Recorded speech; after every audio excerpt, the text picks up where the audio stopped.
चलिए student start करने वाले हैं lecture number 2 function of class 11 CBSE for ICSE board के लिए। ठीक है स्टूडेंट, इससे पहले वाले वीडियो लेक्चर में लेक्चर नंबर फर्स्ट में हमने फंक्शन क्या होता है उसके बारे में समझा था, उसको कैसे चेक किया जाता है, उसका ग्राफिकल टेस्ट भी हमने देखा था। अब हम क्या करेंगे, आज कुछ क्वेश्चन को प्रैक्टिस करेंगे जो पुरानी थ्योरी हमने पढ़ी है लेक्चर नंबर फर्स्ट में, उसी पे बेस्ड कुछ क्वेश्चन को हम यहाँ पे सिंप्लीफाई करेंगे। ठीक है, तो स्टूडेंट बिना कोई देरी करते हुए पहले नंबर के क्वेश्चन की तरफ बढ़ते हैं। तो पहला क्वेश्चन क्या दे रखा है, ध्यान से देखिएगा स्टूडेंट। इस टाइप के क्वेश्चन आपको आर.डी. शर्मा या आर सवाल में कई सारे मिलेंगे। ठीक है, तो क्वेश्चन क्या कह रहा है स्टूडेंट कि 3 times if 3 times of f x plus 5 times of f of 1/x equal to और 1/x माइनस 3 हो तो एफ एक्स इक्वल टू क्या होगा। ठीक है, तो इसको चेक करना कि एफ एक्स क्या होगा। ठीक है, अब जरा स्टूडेंट देखो ये क्वेश्चन कैसे सॉल्व किया जाएगा। तो आपको गिवन क्या दे रखा, 3 टाइम्स ऑफ एफ एक्स और plus 5 times of f of 1/x equal to कितना दे रखा, 1/x और माइनस क्या 3। ठीक है, इज दैट क्लियर।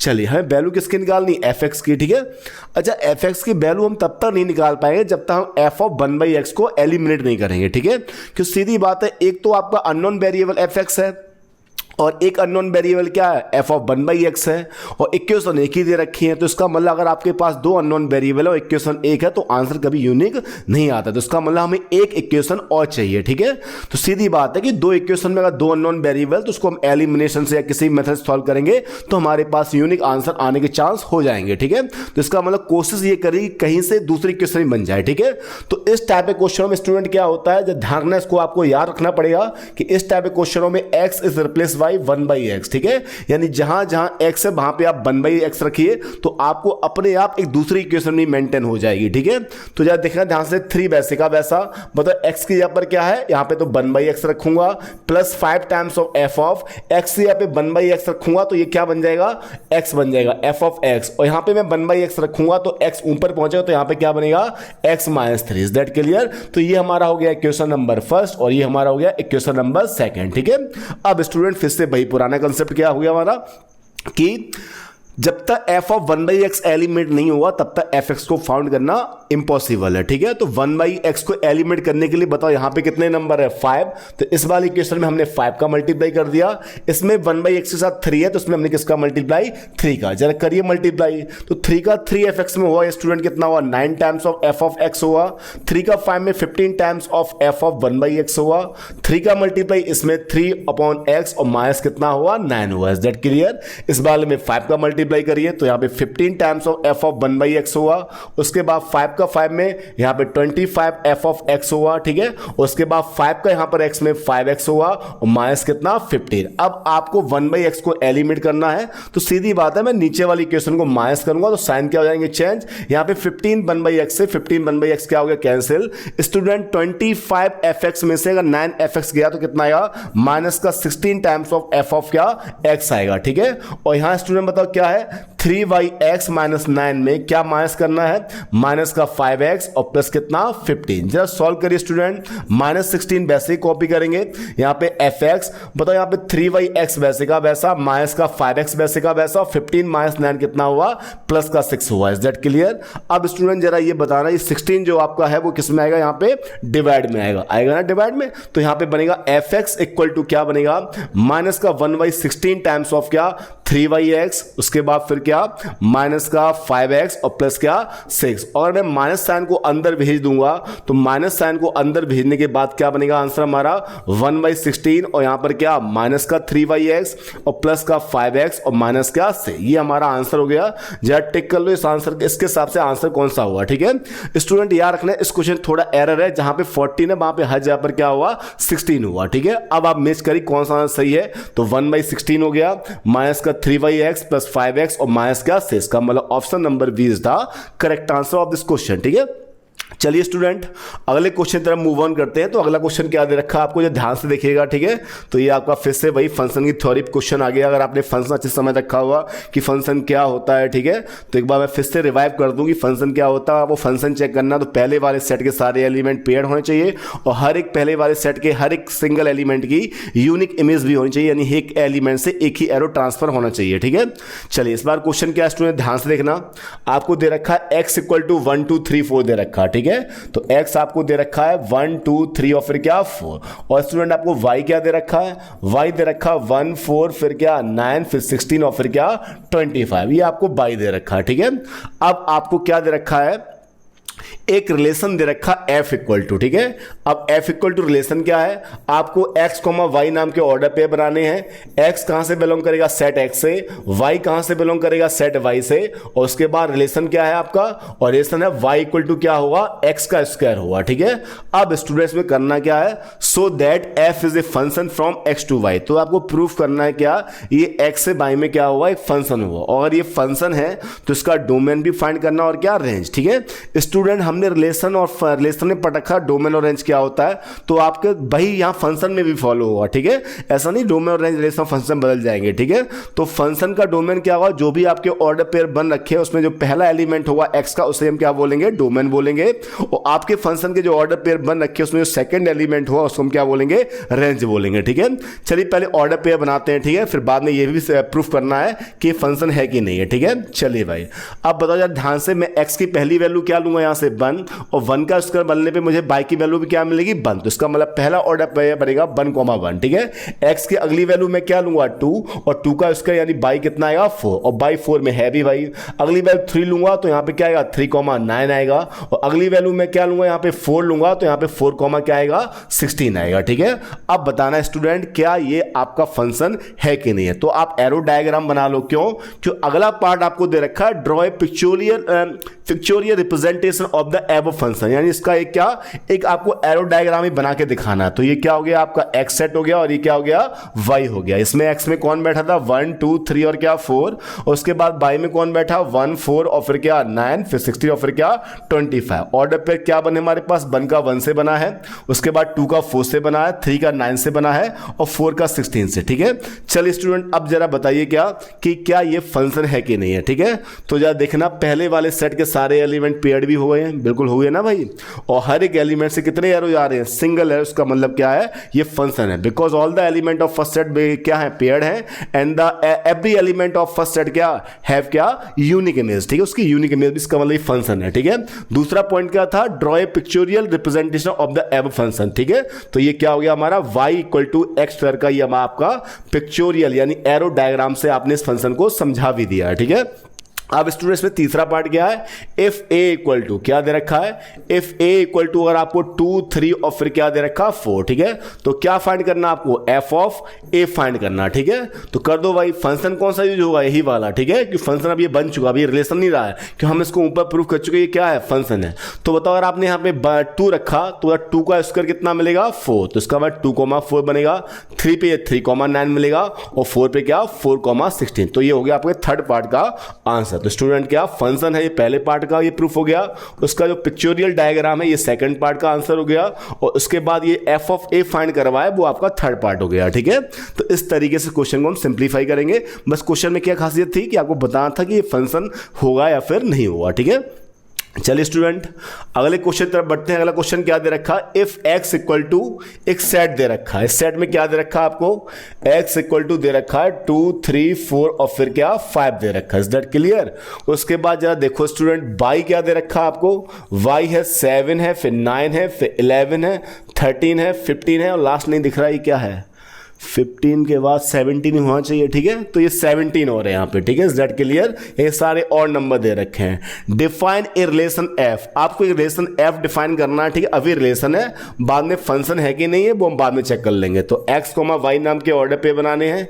x इस बार भी सेट x से आ रहा है, y आपका सेट y से आएगा, और रिलेशन क्या है y इक्वल टू 2x + 3 नाम का ये रिलेशन है। ये कौन सी फॉर्म दे रखी है रिलेशन की आपको, सेट बिल्डर फॉर्म है, और जब हम इसकी ऑर्डर पे बना लेंगे तो वो उसे क्या बोलेंगे, रोस्टर फॉर्म, ठीक है। अब क्वेश्चन क्या है, राइट इन रोस्टर फॉर्म, यानी ये रिलेशन आपको क्या निकालना रोस्टर फॉर्म में, and find domain f and क्या रेंज, उसका डोमेन और वो निकालना। उसके बाद ये भी प्रूफ करना क्या कि ये फंक्शन हुआ x से y में, ठीक है।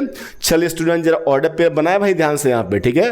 तो जरा बताना यहाँ पे x की पहली वैल्यू क्या उठा के रखेंगे हम लोग 2, तो 2 2 जा 4 और 3 कितना 7, और 7 तो है ना y में भाई, तो 2,7। अगला वैल्यू हम क्या रखेंगे 3 3 2 जा 6 और 3 कितना 9, 3,9 आएगा। अगला वैल्यू क्या रखें स्टूडेंट 4 4 2 जा 8 और 3 कितना 11, ये बनेगा। अगला वैल्यू 5 5 2 जा 10 और कितना 13 होगा। तो इसका मतलब ये आपका बनेगा क्या, रोस्टर फॉर्म में ये रिलेशन। ठीक है, अब बताओ ये फंक्शन है कि नहीं है? बिल्कुल है। क्यों? क्योंकि पहले वाले सेट के सारे एलिमेंट पेयर्ड हो गए, 2 भी पेयर्ड हो गया, 3 भी हो गया, 4 भी हो गया और क्या 5 भी, और हर एक एलिमेंट से एक ही एरो जा रहा है। 2 का 7 से है, 3 का 9 से है, 4 का 11 से और 5 का किससे है 13 से। तो इसका मतलब ये क्या हुआ आपका फंक्शन भी हुआ। अब क्या निकालना है इसका स्टूडेंट्स का डोमेन। तो डोमेन स्टूडेंट हमने पढ़ रखा था क्या होता है, चाहे रिलेशन हो चाहे फंक्शन हो, पहला वाला एलिमेंट इसका मतलब डोमेन हो गया 2, 3, 4 और फिर क्या 5। और बताना स्टूडेंट्स का रेंज क्या हुआ, तो रेंज सेकंड वाला एलिमेंट 7 हो गया, 9 हो गया, 11 और क्या 13। तो इस तरीके से आपका ये दूसरा वाला क्वेश्चन सिंप्लीफाई किया जाएगा फंक्शन का। ठीक है, आपकी प्रैक्टिस में क्या है, बहुत सारे क्वेश्चन ऐसे दे रखे, बस क्या आपको बस ये समझ में आ जाए फंक्शन आखिर होता क्या है। ठीक है, बाकी और कोई ज्यादा बड़ा इशू नहीं इसमें। ठीक है, चलिए स्टूडेंट अगला क्वेश्चन दे रखा, which of the following relation. ठीक है, which of the following relation are function, give reason. आपको रीजन बताना है क्यों आखिर ऐसे। ठीक है, और in case of a function find its domain and range. ठीक है, और अगर ये फंक्शन हो भी जाता है और हो गया function by the way check करने के बाद, तो आपको उसका डोमेन और रेंज भी बताना है। ठीक है, चलिए जरा ध्यान से देखिए। तो पहला वाल देखिए, इस बार सेट तो दे नहीं रखा आपको। ठीक है, इस बार कोई सेट तो दे नहीं रखा, जो हमें ये चेक करना है कि सारे एलिमेंट पेयर्ड है कि नहीं है। ठीक है, अब बस आपको जब सेट ना दे रखा जाए तो आपको ये टेंशन नहीं कितने एलिमेंट थे। ठीक है, इतना ध्यान रखना है क्या, किसी भी एक एलिमेंट की 2 इमेज ना हो पाए। इसका मतलब ऑर्डर पेयर में एक्स रिपीट ना हो पाए। अगर एक्स रिपीट हो भी जाता है तो बाई वाला क्या होना चाहिए, सेम होना चाहिए। ठीक है, बताओ ये वाला फंक्शन हुआ कि नहीं हुआ। बन का पेयर किससे बना, 3 से। इसका मतलब बन की इमेज 3 से भी बन रही है। और बताओ बन की इमेज फिर किससे है, 5 से। इसका मतलब ये वाला फंक्शन आपका नहीं हुआ। क्यों, because the element of the first set 1 has क्या मोर देन 1 इमेज। ठीक है, इसका मतलब इसकी इमेज जो एलिमेंट 1 है उसकी एक से ज्यादा इमेज है, एक 3 नाम का है और एक क्या है 5 नाम का। ठीक है, चलिए अब जरा जी चेक करिए भाई, यहां पे 2 है, यहां पे 5 है, यहां पे 8 है और यहां पे क्या 11। इसका मतलब क्या है, आपका इसमें x रिपीट नहीं हो रहा। ठीक है, इसका मतलब कह सकते हैं, अगर आप इसको एरो डायग्राम समझो भाई क्या, तो 2 का पेयर किससे है, 1 से है। 5 का पेयर भी किससे है, 1 से है, कोई दिक्कत नहीं चलता ये वाला केस। 8 का भी 1 से है और 11 का भी किससे है, 1 से है। अब बताओ ये फंक्शन हुआ कि नहीं हुआ, बिल्कुल हुआ। सारे एलिमेंट पेयर्ड भी आ रहे हैं और हर एक एलिमेंट से एक ही एरो निकला है, तो इसका मतलब ये फंक्शन हुआ। ठीक है, और वैसे मैंने पहले लेक्चर में बताया था क्या, जब रे आपकी मर्ज होती है, इकट्ठी होती है, तो फंक्शन को वो इंडिकेट हमेशा करेगा। ठीक है, चलिए अब इसका क्या निकाल लो आप, डोमेन। तो डोमेन क्या हुआ, अगर ये रिलेशन फंक्शन बन चुका तो डोमेन क्या हुआ, पहला वाला एलिमेंट। तो 2 हो गया, 5 हो गया, 8 हो गया और क्या 11। अब बता दो क्या ये फंक्शन है, तो भाई ये फंक्शन भी हो गया। क्यों, सॉरी डोमेन क्यों, फंक्शन तो पहले ही था। ठीक है, अब बताओ और क्या निकालना, रेंज। रेंज क्या होता है, सेकंड वाला एलिमेंट, यानी क्या आएगा आंसर में, ओनली 1 आएगा। ठीक है, चलिए स्टूडेंट जरा तीसरा वाला चेक करिए भाई। ठीक है, तो तीसरे वाले में जब देखिए कहीं x रिपीट तो नहीं हो रहा है भाई। ठीक है, चेक करिएगा x रिपीट ना हो बस। ठीक है, तो यहाँ पे 2 है, यहाँ 4 है, यहाँ 6 है, यहाँ 8 है, यहाँ 10 है और फिर क्या है 12 है। 22 से मतलब हमें है ही नहीं, सिर्फ फंक्शन हमेशा पहले वाले सेट पे डिपेंड करता है। ठीक है, तो अगर मैं इसका पिक्चोरियल डायग्राम भी बना दूं तो यार ध्यान से देखना, 2 किससे पेयर हुआ है स्टूडेंट, 1 से हुआ है। ठीक है, उसके बाद 4 किससे हुआ है, 2 से हुआ है। 6 किससे हुआ है, 3 से हुआ है। 8 किससे हुआ है, 4 से हुआ है। 10 किससे हुआ है, 5 से हुआ है। और उसके बाद 12 स्टूडेंट किससे हुआ है, 6 से हुआ। अब जरा चेक करके आप खुद ही बताओ क्या ये फंक्शन आपका है कि नहीं है। तो बिल्कुल ये फंक्शन है। क्यों, सेट के सारे एलिमेंट पेयर्ड भी दिख रहे हैं और हर एक एलिमेंट से एक ही एरो जा रहा है, तो उसका मतलब ये भी क्या है, फंक्शन है। और ये फंक्शन उसका डोमेन और रेंज निकालो चुटकियों में, तो क्या आंसर आएगा, डोमेन 2 हो जाएगा, 4, 6, 8, 10 और क्या 12, और रेंज सेकेंड एलिमेंट होता तो 1, 2, 3, 4, 5 और क्या 6 हो जाए। तो इस तरीके से क्वेश्चन को आप हैंडल करोगे, सिंप्लीफाई करोगे। ठीक है, चलिए स्टूडेंट अब अगला क्वेश्चन देखते हैं। अब आपको इस क्वेश्चन में ये नहीं चेक करना है फंक्शन है कि नहीं है। ठीक है, अब आपको बस क्या है, f(2), यानी कि अब वो मान ले रहा है कि ये फंक्शन होगा ही है। ठीक है, या माने या ना माने हमें मतलब नहीं है, हमें इस बात प्रूफ तो करना नहीं है कि चेक करके बताओ। बस आपको क्या वैल्यू निकालनी है, f(2) की वैल्यू निकालनी है। यानी इनपुट 2 डाला गया तो आउटपुट क्या मिलेगा, फिर -2 इनपुट डाला गया, फिर 0 डाला गया और फिर क्या 3.5 डाला गया। ठीक है, अब जरा स्टूडेंट बस क्वेश्चन में समझने वाली क्या बात है, अब बस आपको बस ये डिसाइड करना है कि किस किस वैल्यू के लिए आप कौन सा वाला फंक्शन यूज करोगे। ठीक है, अच्छा x की वैल्यू 0 से छोटी है तो आप आप ऊपर वाला फंक्शन यूज करोगे। x एग्जैक्टली 0 है तो ये वाला बंद करोगे, कांस्टेंट फंक्शन इसको बोलेंगे। x 0 से बड़ा है यानी प्लस का, तो आप हर बार ये वाला फंक्शन यूज करोगे, ठीक है। अब स्टूडेंट जरा बताइए पहली वैल्यू क्या फाइंड करनी, f ऑफ क्या 2, और पता है इसमें जो इनपुट डाला गया है 2 वो क्या है आपका प्लस का है, और 2 0 से बड़ा हो तो इसका मतलब ये वाला हम इसका ये मशीनरी हम ये वाली मशीन यूज करेंगे 4x प्लस क्या 1 नाम की। Is that clear? और इसमें x के यहाँ पर क्या रखे हम लोग 2, तो इसका मतलब कितना आएगा 2 4 जा 8 और 1 कितना यहाँ पे 9 आएगा। Is that clear? तो ये आंसर हुआ f2 का, ठीक है। चलिए अगला स्टूडेंट हमें क्या निकालना, f ऑफ क्या -2 निकालना है। अच्छा -2 0 से छोटा होता है तो इसके लिए ऊपर वाला फंक्शन डिजाइन हुआ या दूसरी वाली मशीन यूज करेंगे, ठीक है। तो पहले लिख लो भाई कौन सी मशीन यूज करो, 3x -2 नाम की है। अब तो इसमें इनपुट कितना डालना आपको -2, तो -2 का 3 में -6 -2 यानी कितना आएगा -8। इसका मतलब f ऑफ -2 पे स्टूडेंट जो वैल्यू आएगी वो आपकी आएगी कितना -8 आएगी, ठीक है। अब स्टूडेंट कितना निकालना, f ऑफ 0 निकालना है। इसका मतलब x ना कम है 0 से ना ज्यादा, एग्जैक्टली इक्वल कितना है 0, तो इसके लिए क्या वैल्यू यूज करनी है, यानी f ऑफ 0 की वैल्यू सीधे मिल जाए कितनी है 1 है, क्योंकि इनपुट अगर आपका 0 है तो आउटपुट कितना मिलेगा हमेशा 1 मिलेगा, ठीक है।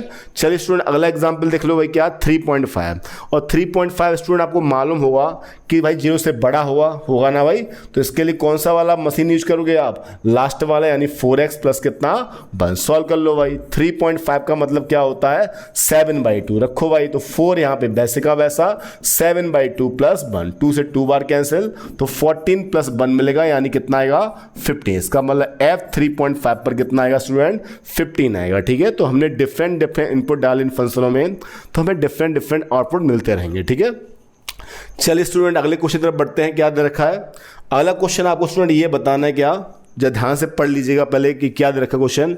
लेट a इक्वल टू 1 2 3 4 है, b इक्वल टू 2 3 4 है, be the two sets which one of the following subsets of a cross b defines a function from A to B, ठीक है। सीधी बात है, ए क्रॉस बी का ही सबसेट क्या होता है आपका, ए क्रॉस बी से जितने सबसेट बनते हैं वही रिलेशन बनते हैं, वही तो टोटल नंबर ऑफ रिलेशन होता है, और जो रिलेशन होते हैं बाद में वही क्या बनते हैं फंक्शन बनते हैं। इसका मतलब क्या फंक्शन भी एक तरीके से क्या होता है आपका सबसेट होता है किसका, ए क्रॉस बी वाले सेट का, ठीक है।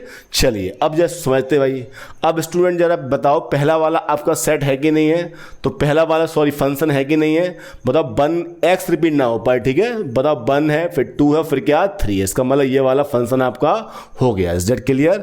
दूसरा वाला चेक करो स्टूडेंट, दूसरा वाला फंक्शन है कि नहीं है, दूसरा वाला बिल्कुल नहीं हुआ, क्यों, इसमें x रिपीट हो गया। बताओ 1 की एक बार इमेज क्या है 2 है, और 1 की अगले में इमेज क्या है 3, तो इसका मतलब ये फंक्शन नहीं हुआ, कि फंक्शन की आइडियोलॉजी क्या है, हर एक एलिमेंट की यूनिक इमेज होनी चाहिए, यानी एक ही एरो जाना चाहिए, इसलिए ये फंक्शन आपका नहीं हुआ, इसमें आपके 2 एरो ट्रांसफर होंगे, ठीक है। अगला चेक करो, क्या ये फंक्शन है 1 है और फिर क्या है 2 है, जबकि हमारे सेट में कौन है 1 भी है 2 भी और क्या 3, इसका मतलब सारे पेयर्ड नहीं हो पाए, जब सारे पेयर नहीं होते तब भी वो फंक्शन आपका नहीं होता, इसका मतलब ये भी फंक्शन नहीं है। अब अगला वाला चेक करो भाई, बताओ भाई 1 है 2 है 3 है और फिर क्या 2 है, बताओ x क्या हो गया, इसमें रिपीट हो गया, और x रिपीट होने का मतलब क्या आपकी 2 इमेज आ जाएंगी, तो 2 4 से पेयर है और 2 किससे पेयर है 3 से, तो इसका मतलब क्या ये वाला आपका फंक्शन नहीं होगा, ठीक है। तो सिर्फ पहला आंसर आया क्या 1 2 2 3 और 3 4 वाला जो रिलेशन है वही क्या होगा बाद में फंक्शन की तरफ मॉडरेट हो जाएगा, ठीक है। चलिए स्टूडेंट अगला एग्जांपल देखते हैं क्या, ये क्वेश्चन ध्यान से देखना है स्टूडेंट, ठीक है। तो क्या दे रखा है, इफ a इक्वल टू 1 2 3 है, v equal to x y है, then the number of functions that can be defined from a to v is, ठीक है। इस बार क्या निकालने, number of function, number of relation नहीं, क्योंकि नंबर ऑफ रिलेशन होता तो हमें मालूम होता नंबर ऑफ रिलेशन क्या होते हैं, total number of subset of क्या a क्रॉस b, और a क्रॉस b में कितने एलिमेंट होंगे, number of element in first set into number of element क्या सेकंड सेट, इसका 2 की पावर पहले वाले सेट में 3 है और इंटू कितना 2, इसका मतलब 2 की पावर 6, इसका मतलब क्या 64, और इसका मतलब ये आ गया हमारे पास नंबर ऑफ क्या रिलेशंस आ गए, ठीक है। पर हमें निकालना क्या फंक्शन। अब जस्ट फंक्शन कंसेप्ट समझो ध्यान से कैसे आएगा, ठीक है। पहले एरो डायग्राम बना लो, क्योंकि हमें एरो डायग्राम से क्या होता है थोड़ा क्वेश्चन जल्दी समझ में आता है। ये ए सेट हो गया, ये बी हो गया, 1 2 और क्या 3, यहाँ पे x क्या y। अब आपको निकालना क्या है टोटल नंबर ऑफ क्या फंक्शन। अब जरा स्टूडेंट देखो फंक्शन की मेथोलॉजी क्या थी, फंक्शन ये कहता पहले वाले सेट के सारे एलिमेंट पेयर होने चाहिए, ठीक है। तो बताओ अगर वन पेयर होने चलेगा तो वन के पास कितनी चॉइस है, तो वन के पास टू चॉइसेस हैं, ठीक है। वन या तो एक्स से पेयर हो सकता है या फिर किससे वाई से, तो इसका मतलब वन के लिए कितनी चॉइस आ गई, टू आ गई, ठीक है। ऐसे अगला एलिमेंट आया टू। अब अगर टू के पास भी कितनी चॉइस है, दो, क्योंकि टू चाहे एक्स से ही पेयर हो सकता है और टू चाहे तो किससे था भाई, वाई से भी। चॉइस हो रही, मैं पेयर नहीं कर रहा हूं, आप कह दो कि इसमें दो इमेज बननी है, ठीक है, पर चॉइस कितनी उसके पास, दो है, ठीक है। कि वन अगर एक्स से पेयर है तो ऐसा कोई भी रूल नहीं है कि टू भी एक्स से पेयर ना हो, ऐसा हो सकता है भाई, ठीक है, कि वन की इमेज भी एक्स हो और टू की इमेज भी क्या हो, एक्स हो, ठीक है, पर एक एलिमेंट की दो इमेज ना हो, ठीक है, और दो एलिमेंट की सेम इमेज हो सकती है, ठीक है। तो इसका मतलब टू के पास भी कितनी चॉइस आ गई, दो आ गई, या तो वो एक्स से पेयर हो सकता है या फिर क्या वाई से। अब थ्री के पास भी भाई कितनी चॉइस है, अब वन एक्स से है और टू भी एक्स से है तो थ्री भी एक्स से पेयर हो सकता है, कोई दिक्कत नहीं है, और थ्री वाई से भी हो सकता है भाई। तो इसका मतलब इसमें कितनी चॉइस है, टू है, इसका मतलब टू इंटू टू यानी कितना आएगा, 8 आएगा, ठीक है। तो इसका मतलब क्या है कि इसमें टोटल नंबर ऑफ फंक्शन कितने आएंगे, 8 आएंगे, ठीक है। तो इस क्वेश्चन याद रखना स्टूडेंट कैसे होता है। अगर मैं इसको आपको एग्जांपल से और समझाऊं तो जरा ध्यान से देखना स्टूडेंट। अगर मान लो मैंने पहले वाले सेट में ले रखे इसमें तीन एलिमेंट ए कॉमा बी कॉमा सी और दूसरे वाले में मैं तीन ले रखे हैं यहाँ पे मान लो 1 2 और 3, ठीक है। तो नंबर ऑफ फंक्शन कहता है बस इन्हें पेयर करा दो आप, ठीक है। तो पहला वाला ए पेयर होने के लिए कौन कौन तैयार हुआ, 1 2 3 किसी से पेयर हो सकता है, 3 चॉइस हो गई भाई, ठीक है। दूसरा वाला बी भी तैयार हुआ पेयर होने के लिए, तो उसके पास भी सारी चॉइसेस अवेलेबल हैं, क्योंकि भाई जो ए अगर 1 से पेयर हो गया तो बी भी 1 से पेयर हो सकता है, कोई दिक्कत नहीं है, 2 से भी हो सकता है 3 से भी, तो 3 चॉइसेस। ऐसे सेम 3 सी के लिए भी 3 आएंगे, 3 इंटू 3 यानी कितना 27 आपके फंक्शंस बनेंगे इसमें ए से बी में। इज दैट क्लियर, ठीक है। तो इसका टोटल नंबर ऑफ फंक्शन इस तरीके से आप डिकोड करोगे, ठीक है। बाद में जब कभी मैं फंक्शन को थोड़ा और डिटेल में पढ़ाऊंगा तो मैं सबके फॉर्मूले भी होते हैं, ठीक है। बाकी जब मैं टाइप ऑफ फंक्शन पढ़ाऊंगा तो कितने 1 1 बनते हैं फंक्शन, कितने मैनी 1 बनते हैं, कितने 1 2 बनती है, सब आपको डिफाइन कराऊंगा, ठीक है।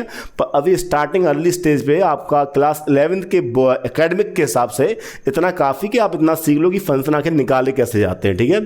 चलिए अगला स्टूडेंट, अगला क्वेश्चन क्या है, if P equal to A comma B comma C है और Q इक्वल टू 1 कॉमा 2 है, ठीक है, then the total number of relation, ठीक है, फ्रॉम P टू Q, ठीक है, P से Q में ऐसे कितने रिलेशन बनेंगे जो फंक्शन नहीं होंगे, ठीक है।